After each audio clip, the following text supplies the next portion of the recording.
नमस्कार दोस्तों। आइए पूरे श्रद्धा के साथ भगवान श्री हरि के श्री चरणों में नमन करते हुए अपरा एकादशी की कथा सुने। ज्येष्ठ माह की तपती गर्मी थी। धरती आग की तरह जल रही थी। पेड़ों के पत्ते सूख रहे थे और चारों ओर बेचैनी का वातावरण था। उसी समय छोटे से राज्य में महीध्वज नाम का एक धर्मात्मा राजा राज्य करता था। राजा महीध्वज बहुत दयालु, सत्यवादी और भगवान विष्णु का परम भक्त था। उसकी प्रजा उससे बेहद प्रेम करती थी। हर सुबह राजा स्नान करके मंदिर जाता, गरीबों को दान देता और फिर राजकाज संभालता। लेकिन उसी महल में उसका छोटा भाई वज्रध्वज भी रहता था। तो स्वभाव से बिल्कुल विपरीत था, अहंकारी, क्रोधी और ईर्ष्यालु। जब भी वह देखता कि प्रजा राजा महीध्वज की जय जयकार कर रही है, उसके मन में जलन की आग भड़कती। वह सोचता, मैं भी राजकुमार हूँ, फिर लोग केवल मेरे भाई से ही प्रेम क्यों करते हैं? राजगद्दी पर अधिकार मेरा होना चाहिए। धीरे धीरे उसके मन का अंधकार बढ़ता गया। ईर्ष्या ने उसके विवेक को पूरी तरह नष्ट कर दिया। एक रात पूरा महल गहरी नींद में सोया हुआ था। आसमान में काले बादल छाए थे और तेज हवाएं चल रही थी। राजा महीध्वज अपने कक्ष में भगवान विष्णु का स्मरण करते हुए सो रहे थे। तभी वज्रध्वज चुपचाप तलवार लेकर वहां पहुंचा। उसकी आंखों में क्रोध था, मन में लालच और हृदय में पाप। क्षण भर के लिए उसका हाथ कांपा, लेकिन सत्ता की भूख ने उसके भीतर की मानवता को मार दिया। उसने सोते हुए अपने ही भाई की हत्या कर दी। पूरा महल उस भयानक घटना से अनजान रहा। वज्रध्वज ने राजा के शरीर को जंगल में ले जाकर एक पीपल के वृक्ष के नीचे गाड़ दिया। सुबह जब प्रजा को राजा के गायब होने का पता चला तो पूरे राज्य में शोक फैल गया। लोग रोने लगे, हमारे धर्मात्मा राजा कहाँ चले गए? लेकिन किसी को सच्चाई का पता नहीं था।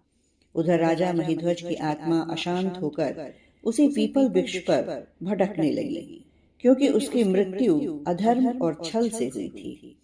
धीरे धीरे वह आत्मा एक भयानक प्रेत बन गई।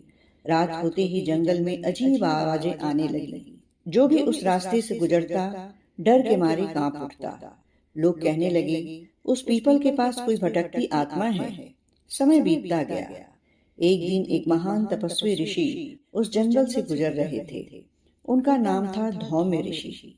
उनके चेहरे पर तेज था, आंखों में करुणा और मन में भगवान विष्णु के प्रति अपार भक्ति। जैसे ही उस पीपल वृक्ष के पास पहुंचे, उन्हें एक विचित्र आभास हुआ। उन्होंने अपनी दिव्य दृष्टि से देखा कि वहां एक प्रेत आत्मा पीड़ा में तड़प रही है। प्रेत ने ऋषि को देखते ही करुण स्वर में पुकारा, हे मुनिवर, मुझे इस भयानक कष्ट से मुक्ति दिलाइए। मैं कोई साधारण प्रेत नहीं हूँ, मैं इस राज्य का राजा महीध्वज हूँ। ऋषि ने शांत स्वर में पूछा, राजन, तुम्हारी यह दशा कैसे हुई? तब प्रेत बने राजा की आंखों से आंसू बहने लगे। उसने पूरी घटना सुनाई, अपने भाई की ईर्ष्या, हत्या और अधर्म की कहानी। वह रोते हुए बोला, हे ऋषिवर, मैंने जीवन भर धर्म का पालन किया, भगवान विष्णु की पूजा की, फिर भी आज मेरी आत्मा भटक रही है। मुझे मुक्ति का मार्ग बताइए। धौम्य ऋषि का हृदय दया से भर उठा। उन्होंने ध्यान लगाया और कुछ क्षण बाद बोले, राजन, तुम्हारे पाप नहीं बल्कि अकाल मृत्यु और अधूरी क्रिया के कारण तुम्हारी आत्मा भटक रही है। लेकिन चिंता मत करो, ज्येष्ठ माह के कृष्ण पक्ष की अपरा एकादशी आने वाली है। यह व्रत अत्यंत पुण्यदायी है। यदि उसके पुण्य तुम्हें समर्पित किए जाएं, तो तुम्हें अवश्य मुक्ति मिल जाएगी। यह सुनकर प्रेत की आंखों में आशा की किरण जाग उठी। ऋषि ने अपरा एकादशी का व्रत करने का संकल्प लिया। एकादशी का दिन आया। सुबह ब्रह्म मुहूर्त में ऋषि नदी में स्नान करके भगवान विष्णु के मंदिर पहुंचे। मंदिर में घी के दीपक जल रहे थे। शंख की ध्वनि वातावरण में गूंज रही थी। ऋषि ने पीले पुष्प अर्पित किए और हाथ जोड़कर बोले, हे श्रीहरि, यह व्रत मैं उस दुखी आत्मा की मुक्ति के लिए कर रहा हूँ। अपने भक्त पर कृपा कीजिए प्रभु। पूरा दिन उन्होंने उपवास रखा, विष्णु सहस्त्रनाम का पाठ किया और रात भर जागरण किया। उनकी आंखों में नींद नहीं थी, सिर्फ भक्ति थी। सुबह द्वादशी के दिन उन्होंने विधि पूर्वक पूजा संपन्न की और व्रत का संपूर्ण पुण्य राजा महीध्वज की आत्मा को समर्पित कर दिया। जैसे ही यह संकल्प पूरा हुआ, अचानक आकाश में दिव्य प्रकाश फैल गया। पूरा जंगल सुगंध से भर उठा। वह भयानक प्रेत रूप धीरे धीरे शांत होने लगा। राजा महिध्वज दिव्य रूप में प्रकट हुए। उनके चेहरे पर तेज था, आंखों में कृतज्ञता थी। उन्होंने हाथ जोड़ के कहा, हे ऋषिवर, आपने मुझे अनंत कष्टों से मुक्त किया है। अपरा एकादशी का व्रत वास्तव में महान है। इसका पुण्य मनुष्य के बड़े बड़े पापों को भी नष्ट कर देता है। इतना कहकर दिव्य विमान वहां प्रकट हुआ। भगवान विष्णु के पार्षद राजा को वैकुंठ ले जाने के लिए आए थे। राजा महिध्वज की आंखों से खुशी के आंसू बह निकले। उन्होंने भगवान को प्रणाम किया और बोले, हे प्रभु, आपकी कृपा के बिना कोई भी जीव संसार के बंधनों से मुक्त नहीं हो सकता।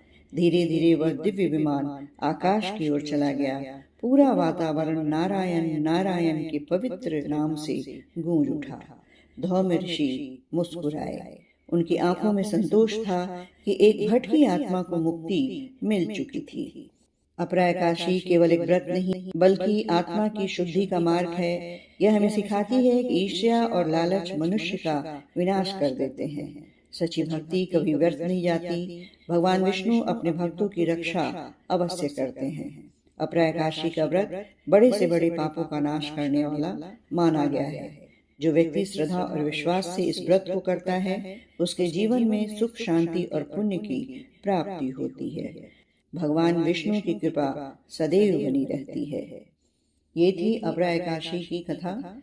वीडियो अच्छी लगी हो तो इसे लाइक और शेयर जरूर करें। साथ ही कमेंट बॉक्स में कमेंट भी करें और मेरे चैनल को सब्सक्राइब भी करें। अब आप मुझे आज्ञा दें। ओम नमो भगवते वासुदेवाय नमः।